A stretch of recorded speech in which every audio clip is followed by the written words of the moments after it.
مضمون میرے ذہن میں اچانک اس لیے آیا، میں نے آپ کا یہ جو دیکھا جمع ہونا، گرمی، شدت، مستورات، مرد کھڑے بیٹھے چاروں طرف یہ کیمرے والے، اس کا مطلب ہے کہ میرے پاس تو کوئی دولت نہیں، نہ میں آپ کو کوئی ڈگری دینے آیا ہوں، نہ کوئی آپ کو کوئی انعام بانٹنے آیا ہوں۔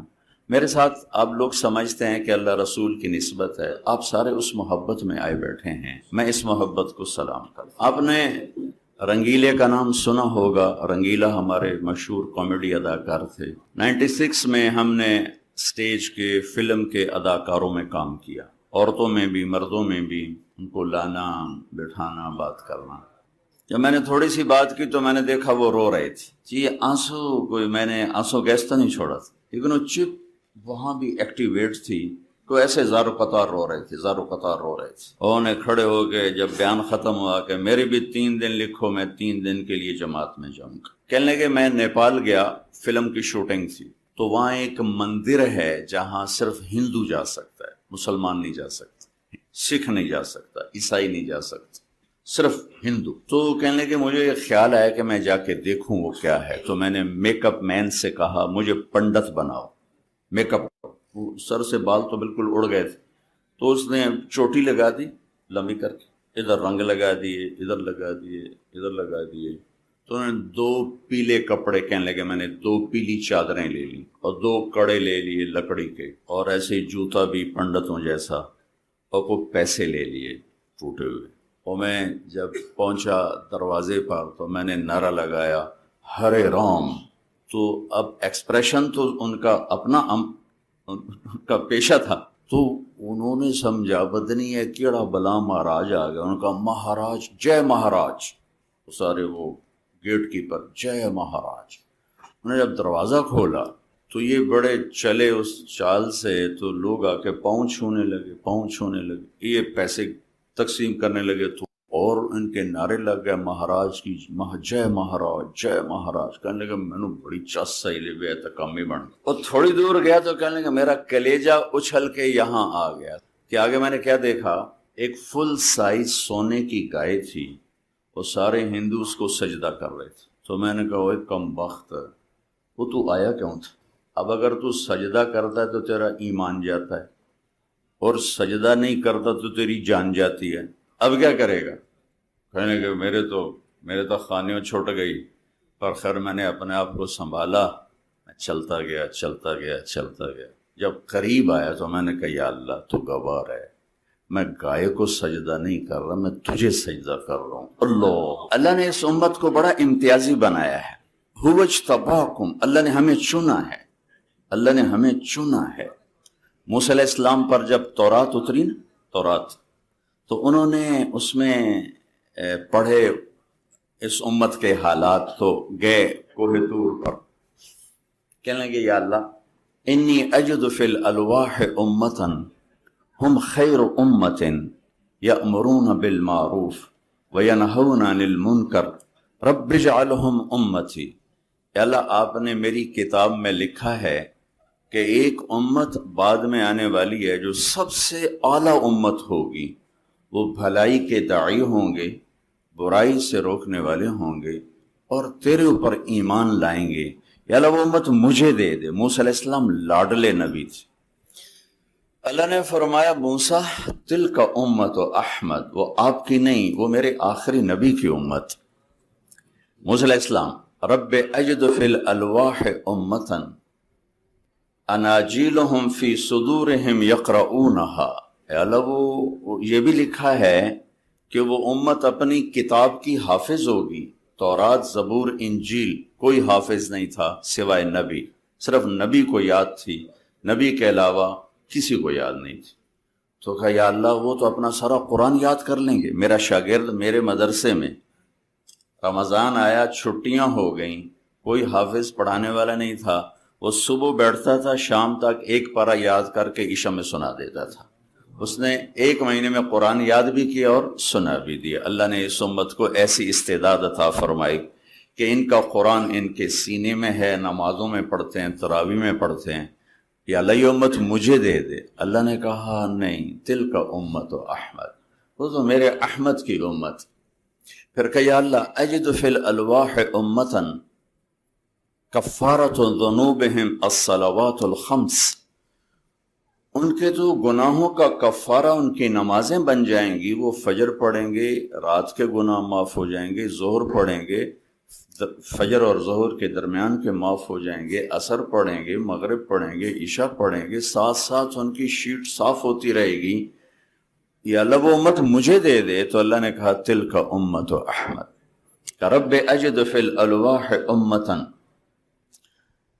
یقاتلون فصول الضلال حتی یقاتل الاعور الکذاب رب اجعلہ امتی قال تلک امت احمد.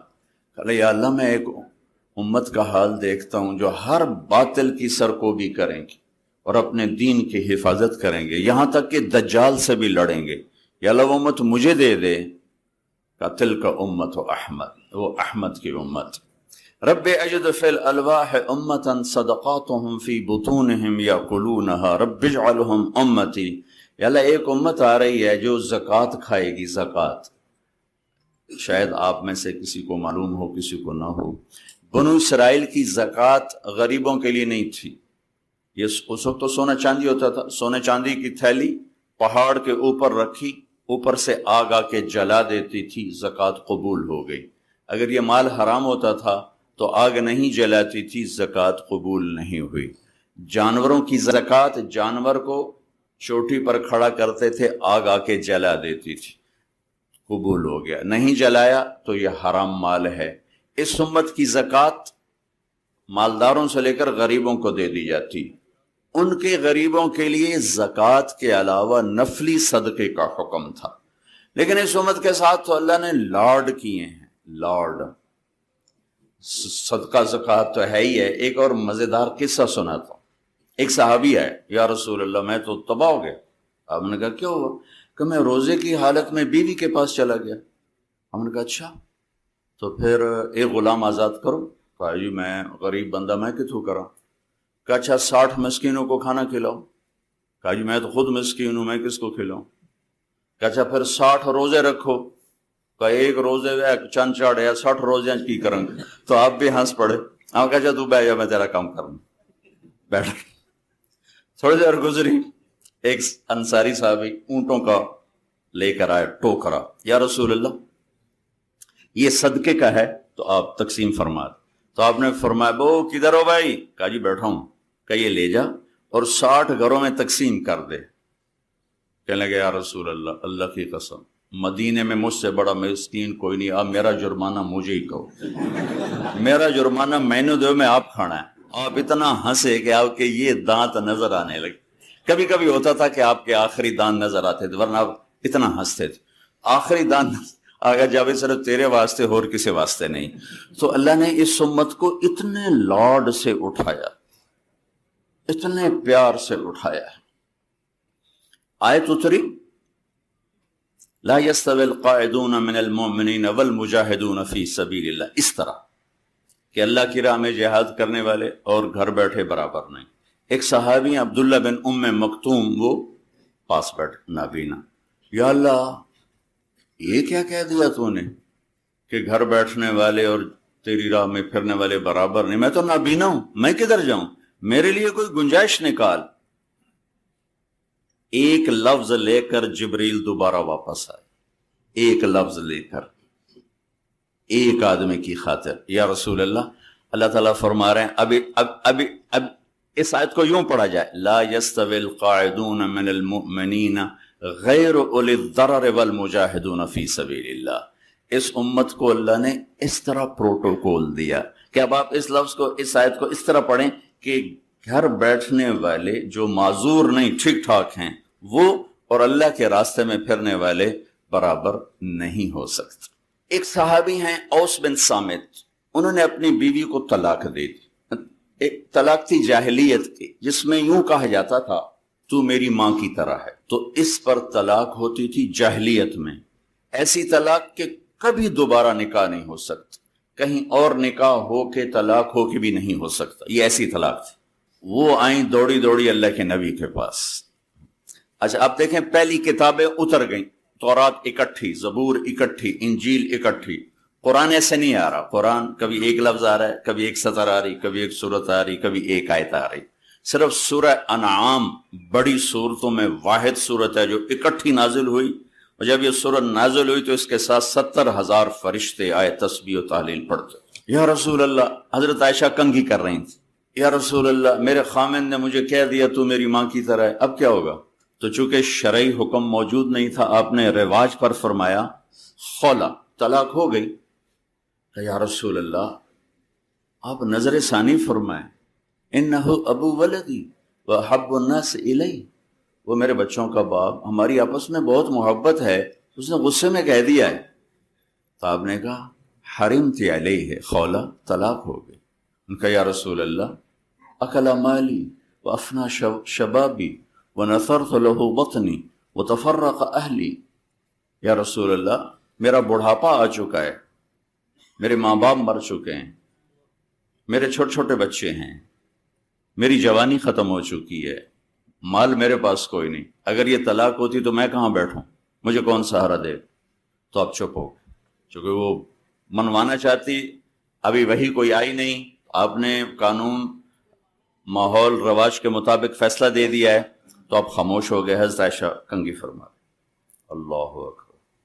جب اس نے دیکھا کہ آپ چپ ہو گئے تو کہنے لگی اچھا آپ نہیں سنتے، میں آپ کے رب کو سناتی، کبھی ہم بھی تم میں بھی چاہت، کبھی ہم بھی تم میں بھی راحت، کبھی ہم بھی تم بھی تھے آشنا، تمہیں یاد ہو کہ نہ یاد ہو۔ کبھی اللہ سے بڑی گھاٹی چھنتی تھی، اللہ کے نبی کہہ رہے ہیں طلاق ہو گئی، وہ کہہ رہی اچھا میں آپ کے رب سے بات کرتی ہوں۔ اس نے وہیں ہاتھ اٹھائے، اللہم انہم لی منہ صبیۃ صغار، اے میرے رب میرے چھوٹے چھوٹے بچے، ان ضممتہم الی فضاجعہ، میں اپنے پاس رکھوں تو روٹی کہاں سے کھلاؤں، ان ضممتم الیہ فضاعہ، باپ کے پاس چھوڑوں تو تربیت کون کرے گا؟ یا اللہ اب ذرا غور کی، یا اللہ اپنے نبی کی زبان پر میرے حق میں فیصلہ اتار، یہ نہیں کہا کہ اللہ تو اپنے علم کے مطابق فیصلہ اتار، تو اپنی شریعت کے مطابق فیصلہ اتار، میرے رب میرے حق میں فیصلہ اتارنا، میں بچوں کو کہاں لے جاؤں گی، میں بڑھاپا کہاں گزاروں گی؟ تو ایک دم اللہ کے نبی پر وحی، تو جب وحی آتی تھی اب پسینہ پسینہ اور آنکھیں بند ہو جاتی تھی۔ تو حضرت عائشہ نے کہا خولا خولا چپ کر، چپ، وحی آ گئی وحی آ گئی۔ خولا نے جب دیکھا تو اور زور سے رونا شروع کر دی، کس بات پر؟ کہ پتہ نہیں میرے حق میں ہے یا میرے خلاف ہے۔ جب وحی ختم ہوئی تو آپ نے پسینہ پہنچا اور مسکراتے ہوئے فرمایا خولا تجھے مبارک ہو، اللہ نے تیرے حق میں فیصلہ دے دیا۔